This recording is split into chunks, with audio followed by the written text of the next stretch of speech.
Hindu Muslim ಭಾವೈಕ್ಯತೆಗೆ ಸಾಕ್ಷತೆಯಾದ ದೇವಲಗಣಗಾಪುರ. ಹೌದು ವೀಕ್ಷಕರೇ, ಕಲಬುರಗಿ ಜಿಲ್ಲೆಯ ಅಫಜಲ್ಪುರ ತಾಲೂಕಿನ ದೇವಲಗಣಗಾಪುರ ಗ್ರಾಮದ ಮೊಹರಂ ಹಬ್ಬದ ಕೊನೆಯ ದಿನ ಅದ್ದೂರಿಯಾಗಿ ಆಚರಣೆ ಮಾಡಲಾಯಿತು. ಹಾಗೆ ಮಧ್ಯಾಹ್ನ 3 ಗಂಟೆಗೆ ಮೌಲಾಲಿ ದೇವರು ಊರಿನ ಭಕ್ತಾದಿಗಳಿಗೆ ಮನೆ ಮನೆಗೆ ಭೇಟಿ ನೀಡಿ ದರ್ಶನವನ್ನು ನೀಡಿದರು. ತದನಂತರ ಮೌಲಾಲಿ ದೇವರ ಸೋದರರಾದ ಅಬ್ಬಾಸ್ ಅಲಿ ದೇವರು, ಶಾ ಹುಸೇನಿ ದೇವರು 5 ಗಂಟೆಯಿಂದ ಸುಮಾರು ರಾತ್ರಿ 9 ಗಂಟೆಯವರೆಗೆ ಭಕ್ತಾದಿಗಳ ಮನೆಗೆ ಭೇಟಿ ನೀಡಿ ದರ್ಶನ ನೀಡಿ ತದನಂತರ ಊರಿನ ಗಂಗಾ ಸ್ಥಳಕ್ಕೆ ಹೋಗಿ ದಫನ್ ಕಾರ್ಯಕ್ರಮದೊಂದಿಗೆ ಮೊಹರಂ ಹಬ್ಬದ ಕೊನೆಯ ದಿನಕ್ಕೆ ಲಾಲಿ ಹಾಡಲಾಯಿತು. ಹಾಗೂ ಈ ಒಂದು ಸಂದರ್ಭದಲ್ಲಿ ಊರಿನ ಪ್ರಮುಖ ಮುಖಂಡರುಗಳಾದ ರಾಕೇಶ್ ವಡಗೇರಿ, ಸೈಯದ್ ಸಾಬ್ ಮುಜವಾರ್, ಪೀರ್ ಸಾಬ್ ತಾಂಬೋಳಿ, ಟಿಪ್ಪು ಸುಲ್ತಾನ್ ಚೌಗಡ್, ಶೇಖ್ ಅಲಿ ತಾಂಬೋಳಿ, ಕಾರ್ತಿಕ್ ಕೋಹ್ಲಿ, ಸದ್ದಾಂ ಜವಳಿ ಸೇರಿದಂತೆ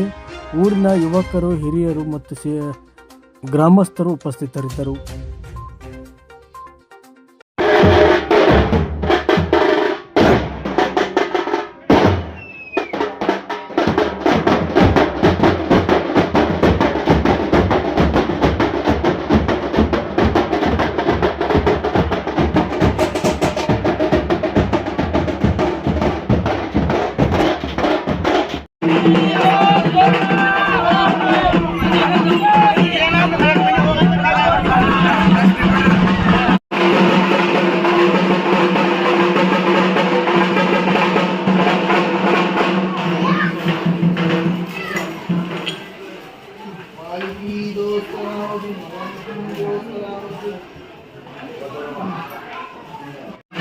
Thank you.